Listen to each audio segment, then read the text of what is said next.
Hi there. We love doing live webinars where we can share best practices and topics of interest to you. To learn more and to access the resources referenced in this video, please scroll down to the video description. Without further ado, I'll turn you over to the team.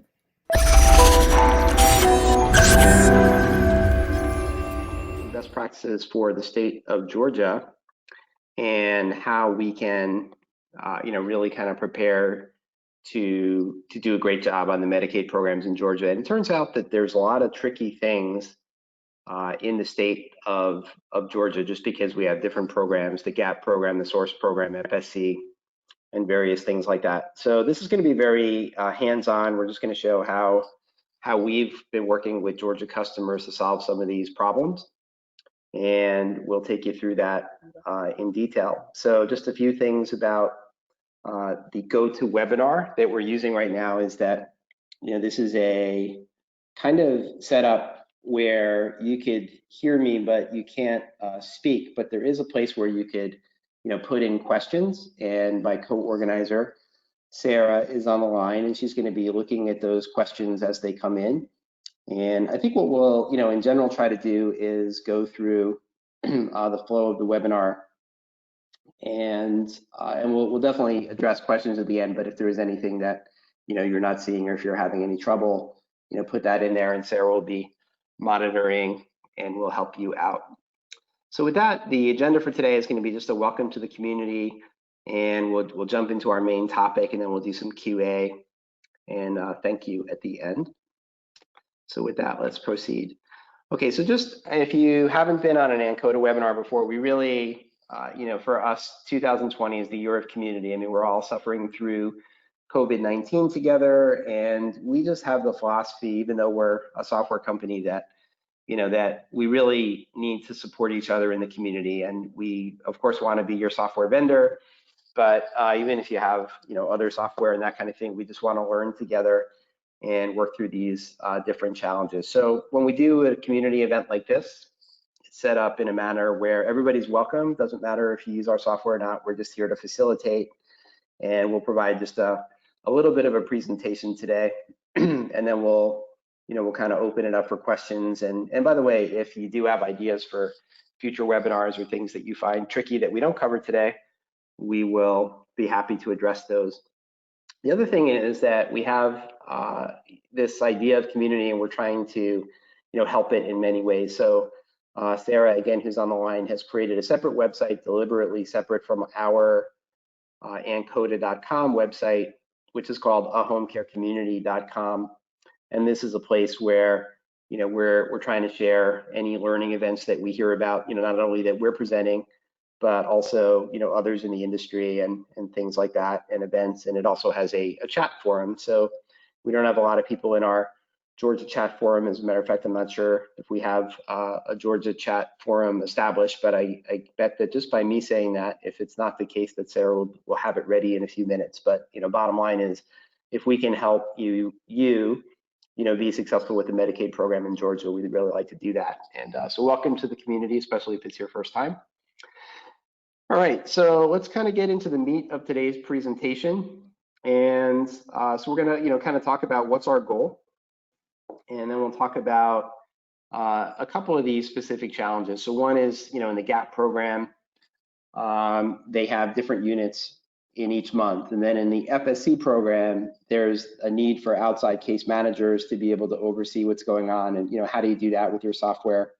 And then in the SOURCE program, up through, I think it was, I can't remember, it was April 1st, I believe it was April 1st of this year. If you got an authorization that starts on or after April 1st, it's in 15-minute units. But if you got it before April 1st, it's in 30-minute units. And of course, you need to manage those in parallel until everybody gets on 15-minute units, which I guess will all happen by April of next year.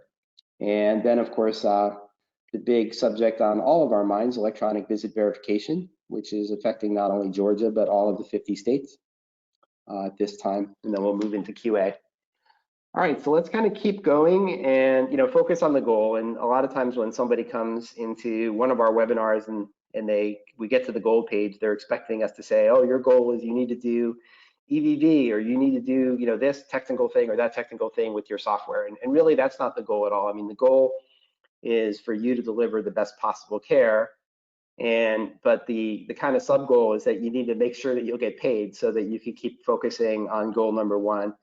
We're really proud of our mission at Ankota, is that, we pride ourselves in saying that our job is to, enable the heroes who are delivering care to the elderly and disabled to, be able to focus on that care and not have to focus on the technology. So we want to be the partner that lets you, kind of focus on the care and not worry about the technology as much. Certainly if you're using our software, but even if you, let's say, have a homegrown software and you're trying to figure out, hey, how should I make this work in my software to, deal with the GAP program or the FSX program, that kind of thing. So that's about that. And then of course the question is, why is this important? And we are moving into a new era in home care. There was an announcement last Wednesday, I believe, to Georgia Medicaid agencies that the targeted goal of January 1st of 2020 to have all the agencies on to the Georgia State Electronic Visit Verification Program was, in jeopardy and would probably slip. And they talked about, reasons for that being that, there are some open questions about the way that they ran their contract, and and they chose a vendor called Conduent, and Conduent works with somebody called TELUS, but I guess there's a lot of questions and dispute going on there, so that's a primary reason. But one thing I should point out is that, even if your state doesn't have its program, fully in place, as is the case in the state of Georgia, it is according to the law of the 21st Century Cures Act that as of January 1st of this year, it is necessary for agencies to have electronic visit verification. So even though you might not be, in the situation of having to submit all that information to the state of Georgia for the foreseeable future, it is the kind of thing where, they could come in and audit and say, hey, I need to see your electronic visit verification records and everything that goes with that. And that, that could entail who was the caregiver, when did they arrive, when did they leave, what was their, how did you verify a location? Did they use, voice telephony and dial from the client's home phone, or did they use a mobile app and you have good GPS readings, all that kind of thing. So so it is important, that you not just wait until the state says, hey, here's how we're going to be able to monitor you on it, but you really do need to be able to do it ahead of time. All right, so with that, let's kind of move into, some of the tricky things in a Georgia Medicaid program. And the first one I want to talk about is that in the GAP program, the GAP waiver, there's different authorizations based on the month. And I think I spelled GAP wrong there. I think it's GAPP if I'm correct. Maybe somebody who's smarter than me can put that in the chat, and we could correct that in the slides. But so bottom line is that, as just kind of talking through the things here, is that, you're going to have a different number of authorized units based on the month. And what you usually do is schedule the same pattern of care, week by week. And it might be that, somebody's going 3 hours a day on the weekdays and they're not going on the weekends or things like that. But the tricky thing about, this situation, with the authorizations by month is that, first of all, we have in this year a 29-day month for February. We have 30-day months and 31-day months. But given our weekly pattern of care, it's a little bit less predictable, how the weekends are going to fall. So let's say that you might have more care on the weekends, you might have less care on the weekends, but however it lies, it's not going to come out perfectly, and you want your software to adjust that. So let me jump over into Ankota software, which as you can tell, I have a million screens up on my computer, so sorry for that. Let's see if I can find the right one here. Am I in this browser? Nope, I'm not. All right, let me pause and find the right browser screen. I'll be right back with you here. Okay.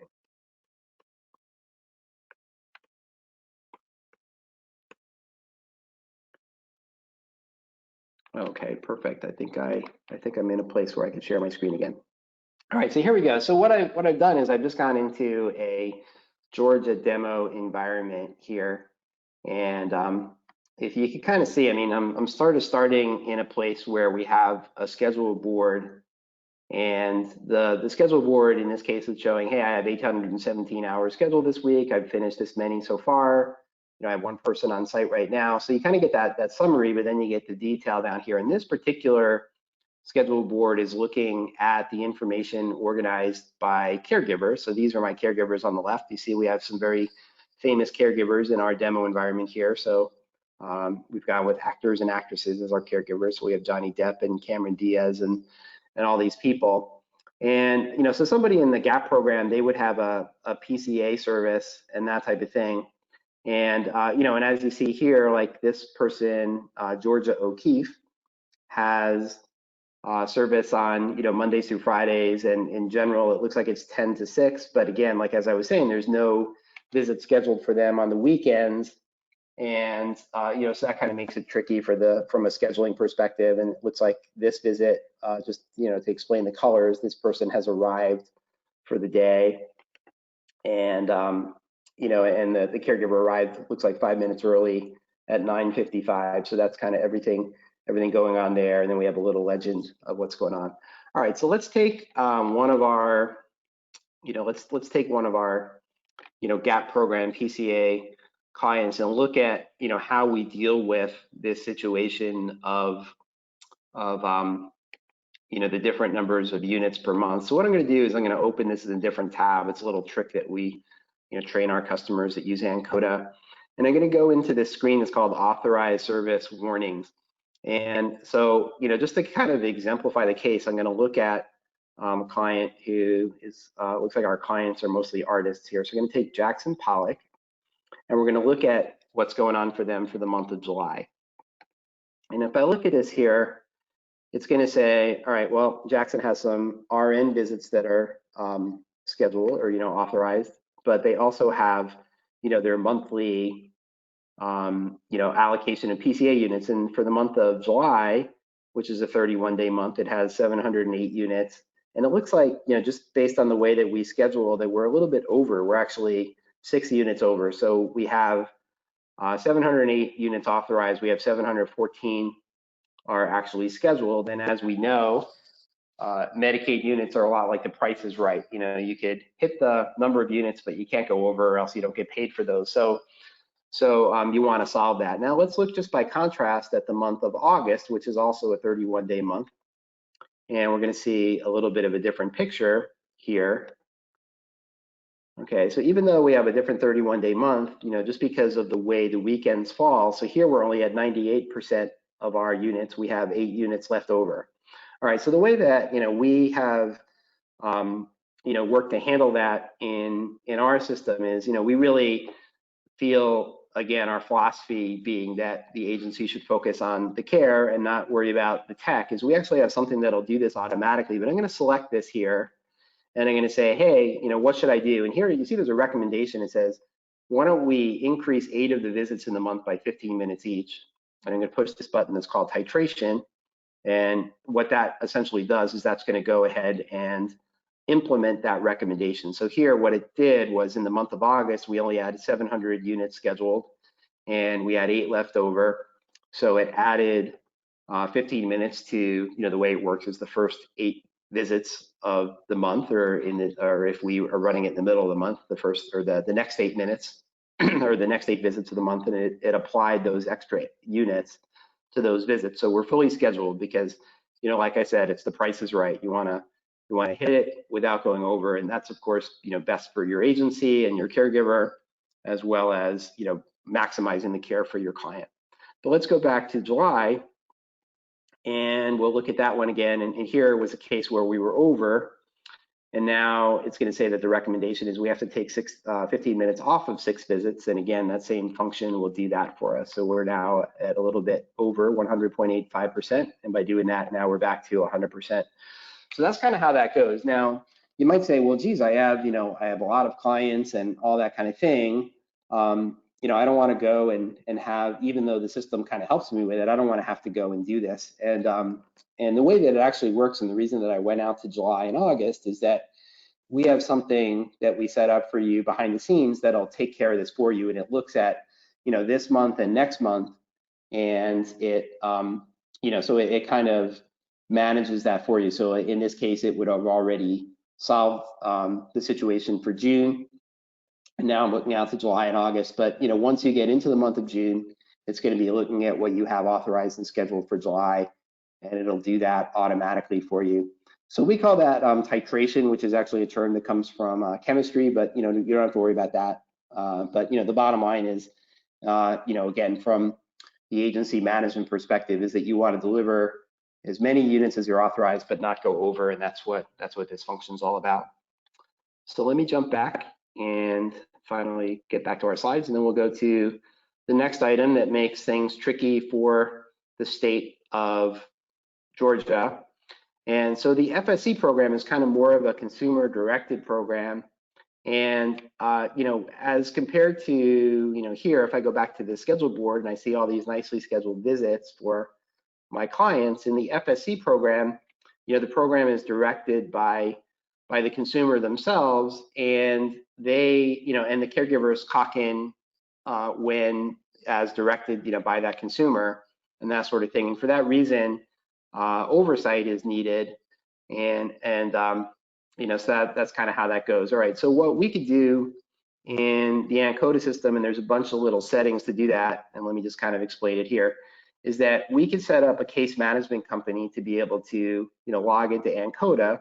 And I should probably have said this next, is that of course the case management company shouldn't be able to see all of your clients. They should only be able to see the ones that they're providing the case management for. And from a HIPAA perspective, I mean, it is really important that each individual person who's accessing a system that has protected health information have their own login. And so so based on all of that, you really need your system to be able to kind of set up the case management company, have logins for the individual people, and then set it up so they could see certain clients. All right, so I'm going to go through these steps, and it might take me a minute, but I'll kind of walk you through it. So the first thing I'm going to do is go into my settings and say in my organization, I have, and I might need Sarah to help me here. It's like trying to think where I set up the case management agencies. Might be might be on this menu. So I think it's on, you are correct, under org settings, the third item. Okay, so here, right, so I have it here as a payer descriptor. And by the way, like in the system, we have a lot of settings where you could kind of set the names of various things. So I don't have to call these guys a payer. I could call them, case manager, case managers. I could say, so I'm going to set up, I'm going to be very creative here. I'm going to call it case management company number 1. And I will really quickly set in the required fields here. All right, so we'll use that there. And I'm just going to use my address here. And of course, your case manager wouldn't be in Boston. But just to kind of move through it quickly, we'll get some information set up. Okay, so now we have this case management company is in the system. And the next thing I would need to do is go and set up one of these case managers to be part of that case management company. So I'm going to say, all right, let's go ahead and add a new case manager. And again, the setting, and I'll actually ask Sarah's team to take care of this for us, is that it's still called a payer, but we'll change that to case manager. And then it's going to say, well, what company is this person with? So I'm going to say, all right, well, they're with case management company 1, and their name is Connie Case Manager, Connie CM. I'll just do it for short, and that type of thing. All right, and then we will give them an ID. All right, so I'm going to say GA Connie Case Manager. All right, and we'll give them a username and a password and all that kind of thing. So I'm going to say, all right, that their username is going to be GA. And I mean, usually for usernames, by the way, we use people's emails. So we're going to say, we'll put that in, and I'll put a default password. Okay, so now we have a user for a specific, now we've kind of done steps 1 and steps 2. So step 1 is that we set up the case management company. And then step 2 is that we actually set up a case manager at that case management company. And then the last, thing that's very important is we need to associate this case management with at least one of our clients. So let's look for a client that doesn't have anything scheduled for them yet. So it looks like if I go to Frida Kahlo, who I'm sure is an artist because all of our make-believe client names are artists, we're going to go into their record and we're going to say that this particular,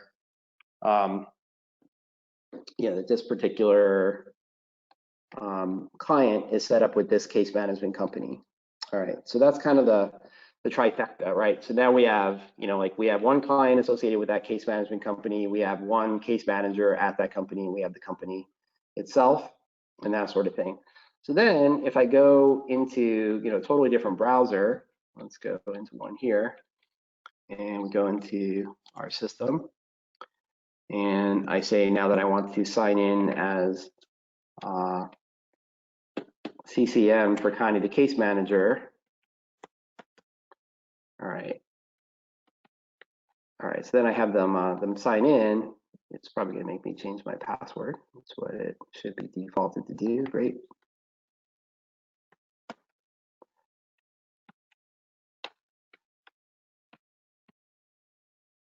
All right, fantastic. So now I have their password, set up and saved and all that kind of thing. And I could look and, for that client, Frida Kahlo, I don't really have any visits or any authorizations for them scheduled yet. But, just to kind of take you through the basics, if I go into the client login here, they're only going to see this person, Frida. And if I did go into any of the other, areas of, like kind of what visits do we have for them, they would be able to see their calendar and all that type of thing. So bottom line is I feel like I spent too much time on that already, but I know that that's important for people who are delivering in the FSC program, that you have a secure HIPAA compliant way for your case managers to look in. So that was kind of a whirlwind on that one.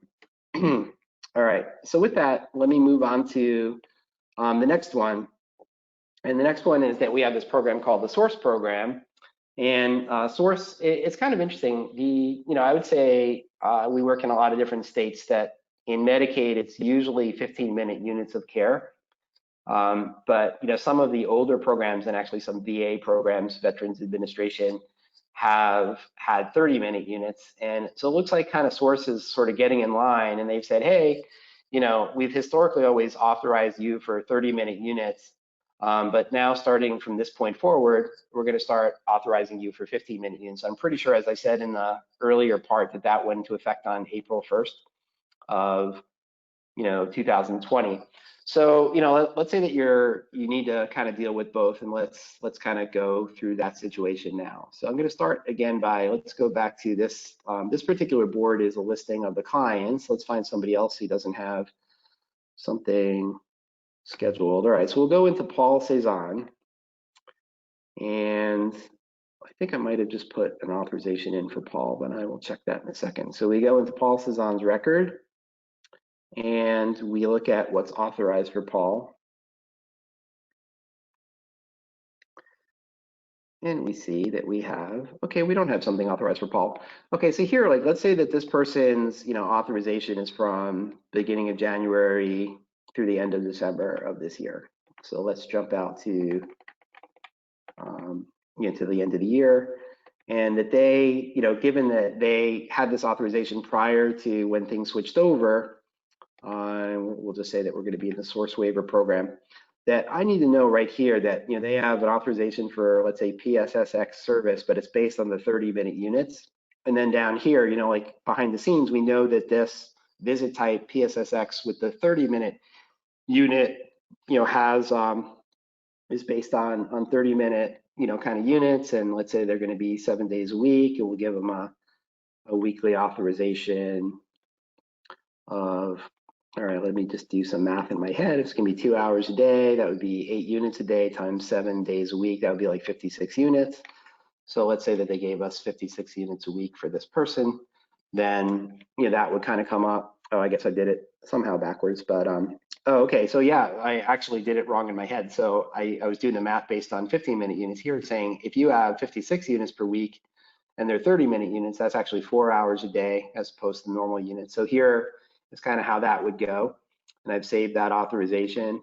And then I could go, I could go into scheduling for Paul, but what most of our customers like to do anyway, and depending on what system you use, it's probably similar, is you like to just schedule on the calendar, right? So I could go here. And by the way, I mean, when you are scheduling, so what's today's date? Let's say we're going to go, start with this, with today. We're going to start this individual's care. And we're going to look up the authorization right on the list and saying, hey, you've got, these 4 hours a day of PSSX, and, we're going to actually schedule it that way. And we could just say that it's going to go from 8 a.m. until noon every day. And we're going to, let me just look for an available caregiver. And let me go back to that schedule board to get a caregiver with nothing on their calendar. And we'll assign the visit. All right, so here we go. We're back on a calendar board. All right, so here we go. Let's see, we have, all right, so it looks like we have Taylor Swift with availability. So we're gonna go into, here we're gonna say we're gonna assign these visits to Taylor Swift. And, and if I just hit create visit here, we just create one visit, but that's not what we wanna do. We wanna say, let's go create these as, weekly repeating pattern of visits, and we want to go 7 days a week in this case. So I'm just clicking the 7 days a week. And what the system does as well is it says, okay, by the way, I recognize that you have an authorization through the end of the year. So what it's recommending is, I'm going to schedule you out through the end of the year for this 4 hours a day, and so on and so forth. So that's kind of how the scheduling works. And then if I go and I'll create the visits, it's creating a good number of visits. So it'll churn here for a second, then it'll say, okay, I'll take care of that behind the scenes for you. All right, so that's kind of how that goes. And then, so I mean, what is happening here is it's saying, all right, now I need to set this up, 7 days a week for the rest of the year. Let me go do that for you, and then it takes you right back to your calendar. And we see that as of today, we have all those visits scheduled.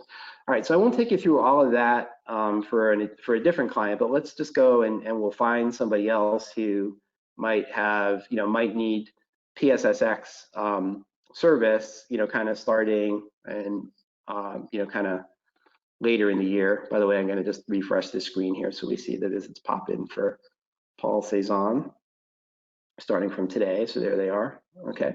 So now let's find somebody else who doesn't have, other visits. So it looks like we have Jane Da Vinci, and we will, so here we'll go into Jane. I can just click on her name here and say I got to get,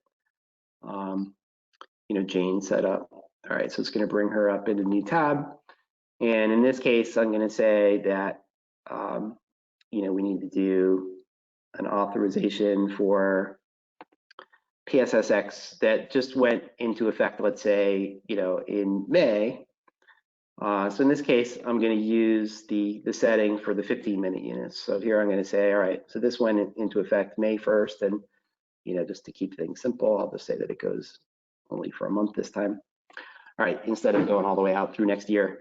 But here again, if I go in my source waiver program just to filter that down, so here I have PSSX, and it's based on the 15-minute unit. And looks like I might have my behind the scenes setting not perfectly right for that one. Yeah, so like if I went in the PSS program, I actually, so this one's based on 15-minute units, and you can tell down here it's based on 15-minute units as well. So here, if I go again and I say, let's put in a rule for on a weekly basis for 56 units, in this case, it should actually come out to 2 hours a day. And, it knows that it's going to bill based on the in this case, the PSS and that kind of thing. So if I do, I mean, I'm getting way in the weeds here for you guys, but, if I do look at, well, how does it know when it, bills that? I guess let me take a step back and say that when we schedule, we're really, we want to leave all this stuff about units and how to charge, like for our, kind of office management and billing people. From a scheduling perspective, we're always scheduling in hours because that's how normal people and our caregivers, think of the world, and and that sort of thing. But if I do jump into the visit types and I say, let me just all right, so these are all our default, kind of Georgia visit types, all sorted by the category here. And I see that I have this PSSX is, is a code of T1019TF with a modifier of TF. And if I look at others over here, this PSSX is a T1021TF. So bottom line is that it looks like in the, the way that they've kind of differentiated that is that when you submit to them, you're either submitting the T1021 and there's these different modifiers, or you're submitting the T1019 with the TF, and that's kind of how they know what's going on. So, if any of this is getting super complex, I apologize, but for agency owners who are dealing with this is kind of how it's done. And I guess that most of what I've shown you here is the behind the scenes things that get set up. So kind of setting up the types of visits in the first place, and then kind of onboarding the client with the right authorization and the right number of units. And from there, you're kind of good to go moving forward. All right, so that's kind of that one. And I think this is our last piece that we'll demonstrate today, and that, of course, is that our caregivers need to clock in and clock out. And that really, I guess I'd say the most, I'm not sure if popular is the right word, but I guess the most used ways of EVV are with voice telephony, where they're calling from the client's home phone to report their arrival and departure. And then the other, kind of common way that's done is with a mobile app. So here I just have, I think in an emulator, let's see, we'll just kind of do it this way. All right, so I noticed earlier that Johnny Depp was clocked in. I'm just going to bring up, kind of a make-believe iPhone on my screen. And we will go into, all right, and we'll kind of show what the caregiver's experience is like on the app. I mean, one very special thing about our app, which is really important, is that even if the caregiver doesn't have coverage at the point of care, because there's there's just isn't like mobile coverage there. We'll just kind of leave it at that. That they really do need to be able to do their EVV. And so the way that our app works is that you do need to log in at some point from your home, or like somewhere where you have internet access more specifically to kind of get started. But once you've done that, it's going to bring your visits into your mobile app, and you'll be kind of good to go from there. So here, if I look at Johnny Depp, and by the way, Johnny Depp was already logged in, cocked in for Georgia O'Keeffe, which I could show you here. Let me scroll back up.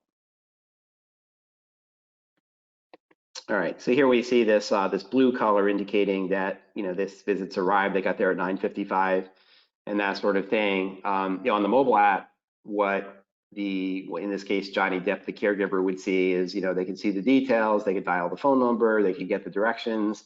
It'll give them turn-by-turn Google Map directions, and of course it does that without any protected health information going. It just provides the address to Google Maps and that kind of thing.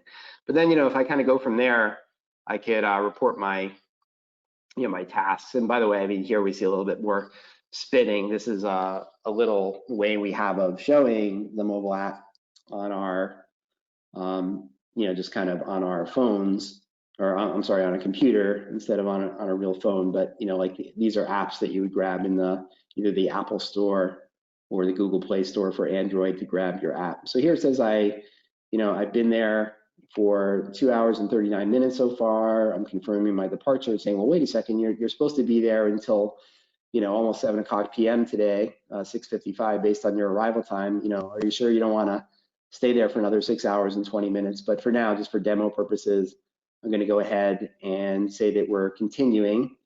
And so from there, it would go to the care plan. It looks like this person has sort of regular home care tasks like encourage physical activity, like patient laundry, make the bed, meal prep, and things like that. But it also looks like this person's configured with some, special state of emergency COVID-19 questions. So here it's asking, does your client have adequate supplies of food, water, and meds?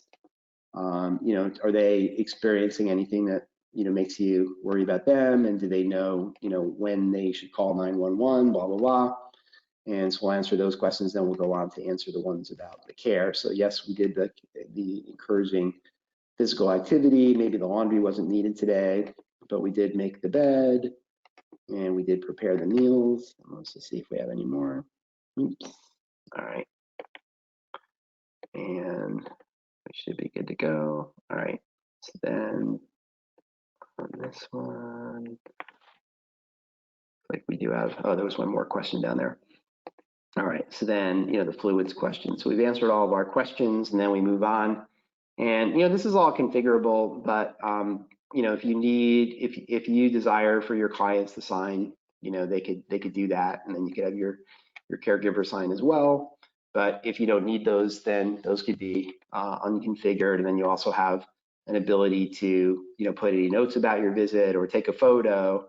And I guess, the thing about a photo here is it takes the photo, but it also could be a scan of a document and it attaches it to your visit and sends it up securely to the server. It doesn't keep it on the gallery of the phone of the caregiver.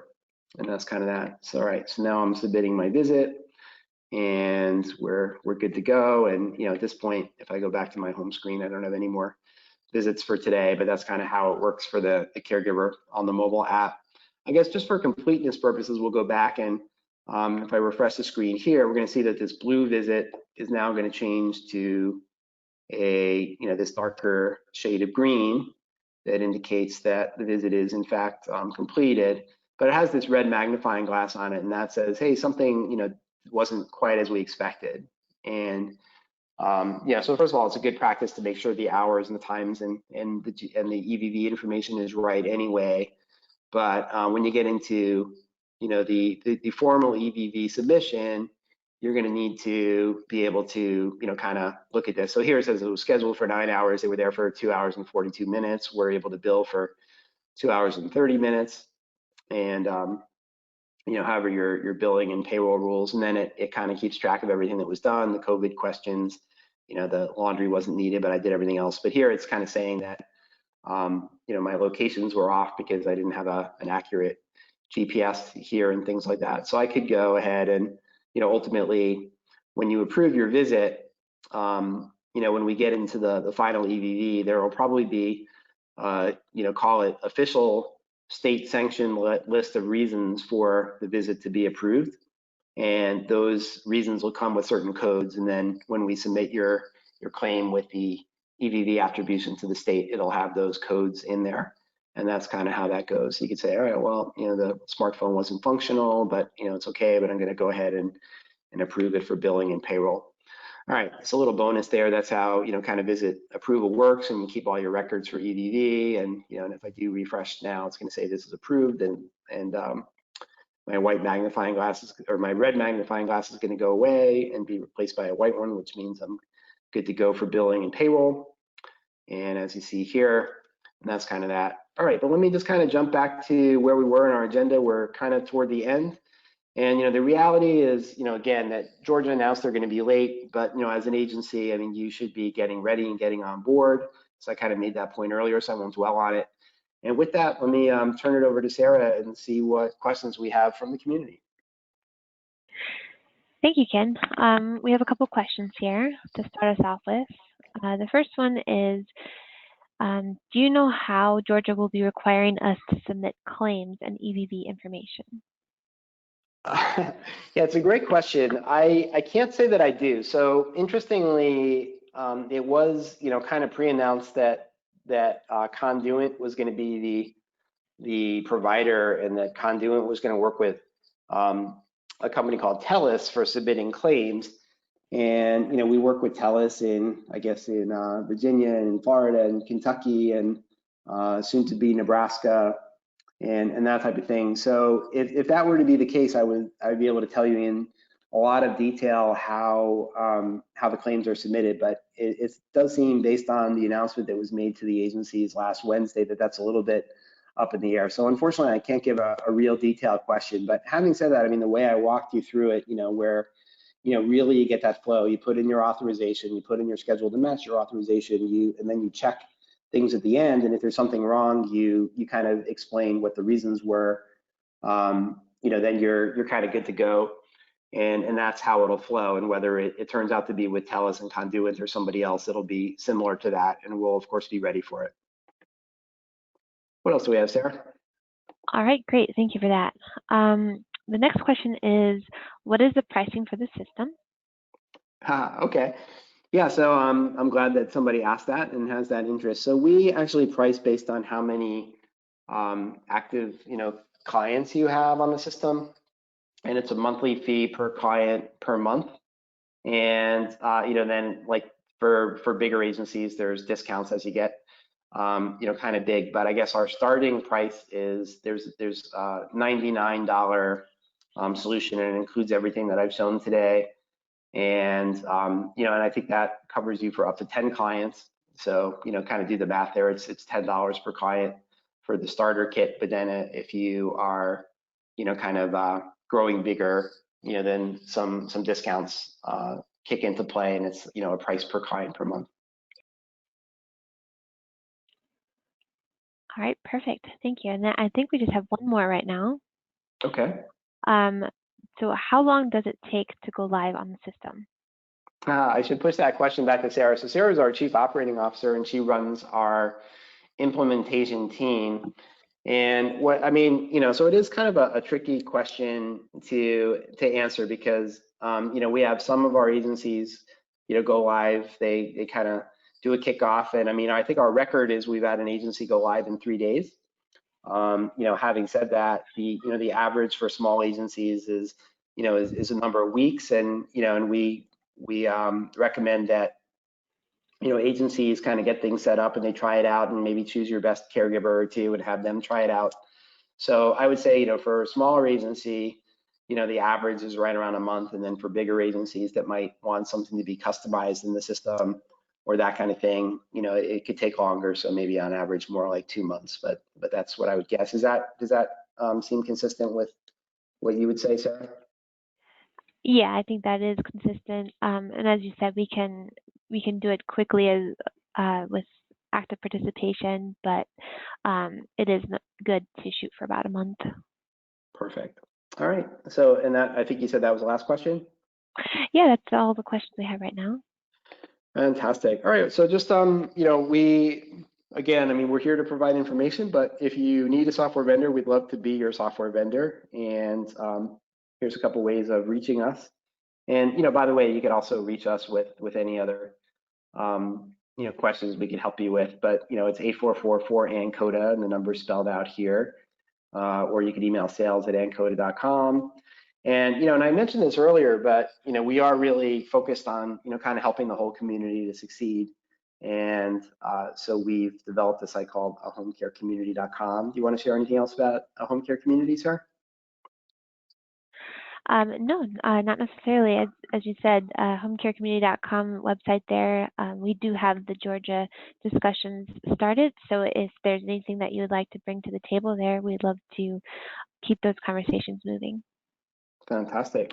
All right. Well, I think that's going to be it for today's webinar. So let me offer you a heartfelt thank you for joining us today. And if we could help you, we certainly would like to.